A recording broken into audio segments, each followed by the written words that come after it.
Today is March 26th, and this is the first edition of Nana's Storytime. And today we're going to read the book, Arthur Goes to Camp. And this is the first page. "I'm not going," said Arthur. "Arthur, you'll love camp. Think of all the new friends you'll make," said his mother. "I have fond memories of my own camp days," said Arthur's father. "Camp will teach you about the great outdoors." "I'm not going," said Arthur. Arthur was at the camp bus stop the next morning. Buster was standing with a new kid. "He's got 100 comic books in his footlocker," squealed Buster, pointing to the brain. Francine was there too. "You guys better watch out. Tent 3 is full of bats and snakes," she yelled out the window. "It's going to be just like school, the girls against the boys," thought Arthur.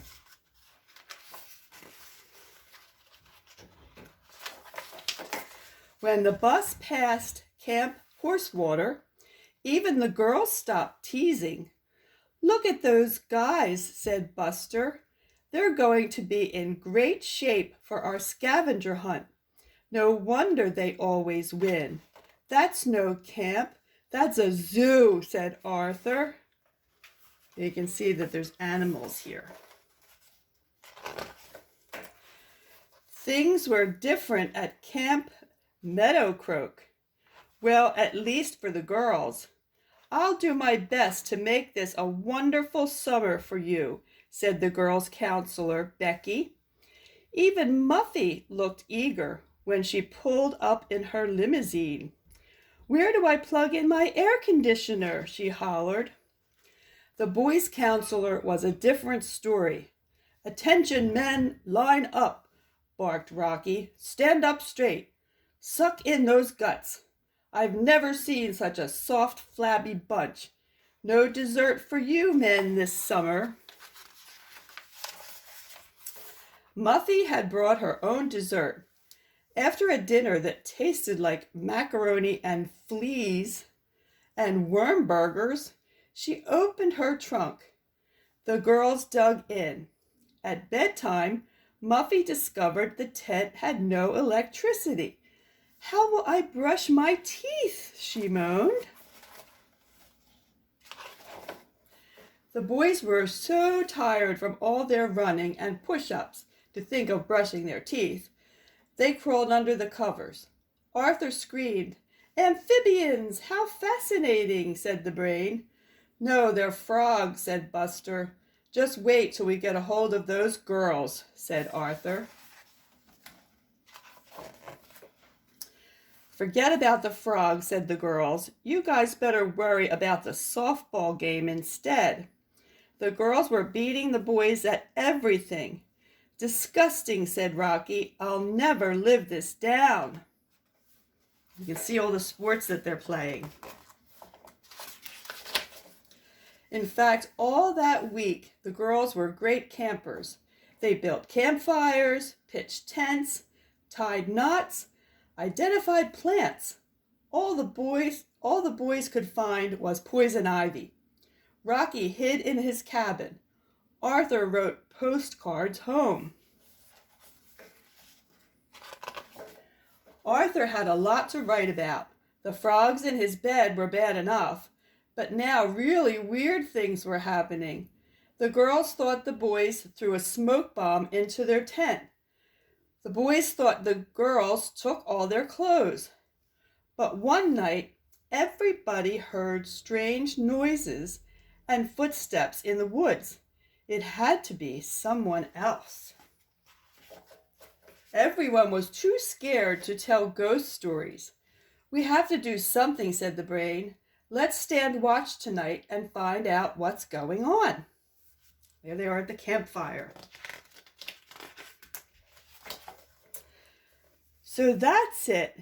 Camp Horsewater," whispered Buster. "They've been trying to scare us all along."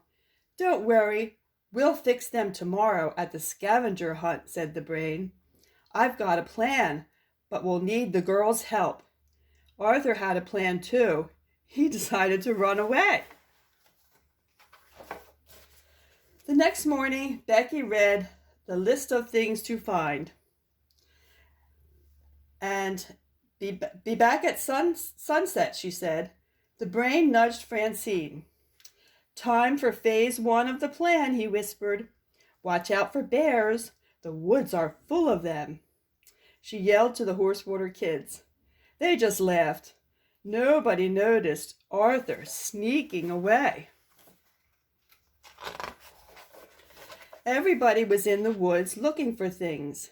Strange noises started coming from the bushes. Suddenly, a huge furry animal burst from the underbrush. A bear, hollered Muffy, and Buster and Francine hollered Muffy, and Buster and Francine trying not to giggle. When the Meadow Croak team started hunting again, the bear helped too.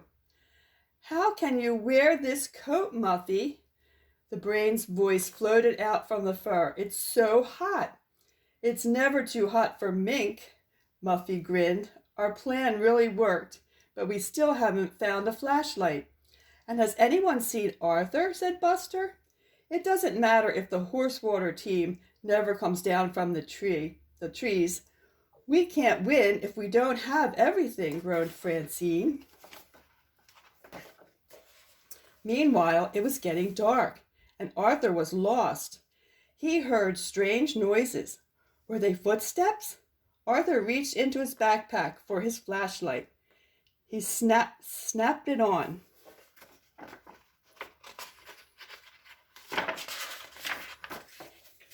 A flashlight! We won! 3 cheers for Arthur! So Arthur had the flashlight and he won the scavenger hunt. So that's the end of Arthur Goes to Camp, and I hope to read another story to you later. Hope you're having a good day. Bye-bye.